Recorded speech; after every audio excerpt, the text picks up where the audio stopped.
L'histoire des femmes algériennes est bien la preuve que, quelle que soit la raison, on ne peut pas utiliser sans conséquence des discours, des signes ou des pratiques antiféministes, fût-ce au nom d'une identité culturelle, d'une différence, d'une révolte, de l'indépendance d'un pays.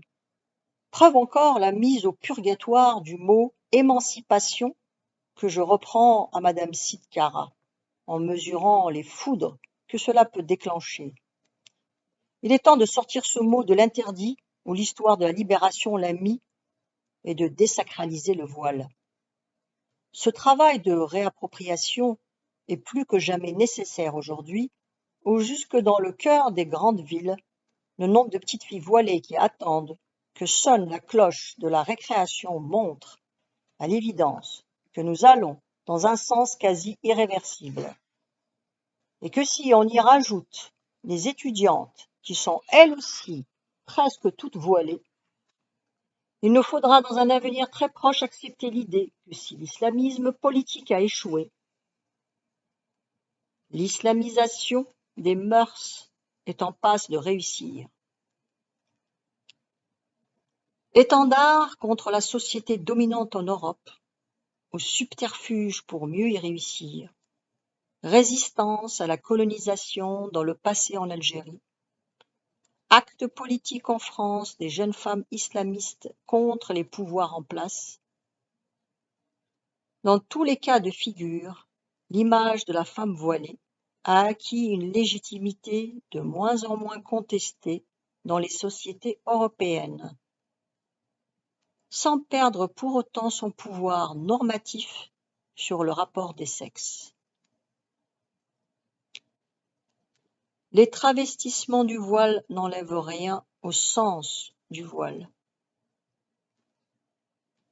L'ignorer serait ignorer le travail souterrain de ce paragon dans nos sociétés et le porter, pour l'une ou l'autre raison, met en branle un ensemble de représentations, de symboles qui fonctionnent avec l'accord ou au corps défendant, c'est le cas de le dire, de celles qui en usent pour exprimer leur identité, leur culture, leur religion.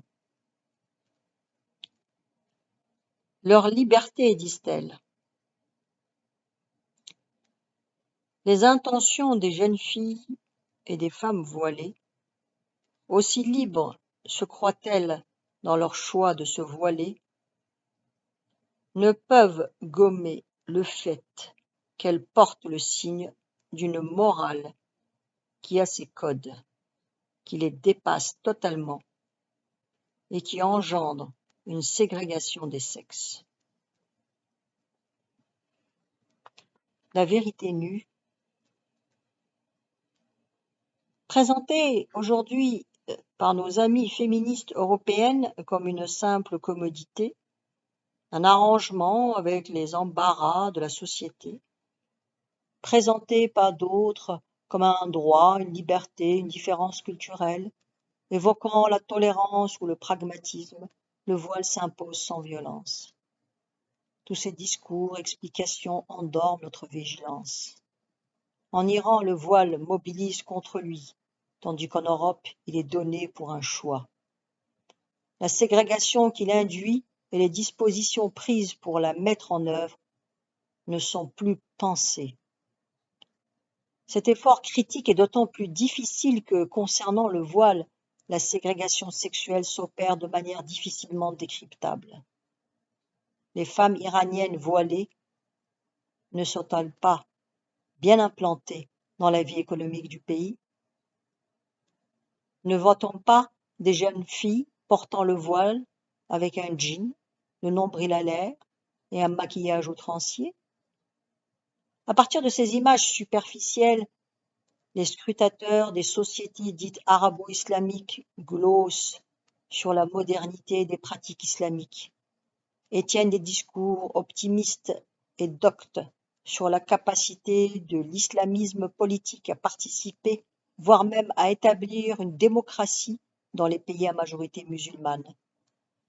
Tenant les exemples précités pour preuve, de la participation des femmes voilées à la vie publique. Une fenêtre sur l'avenir, disent-ils.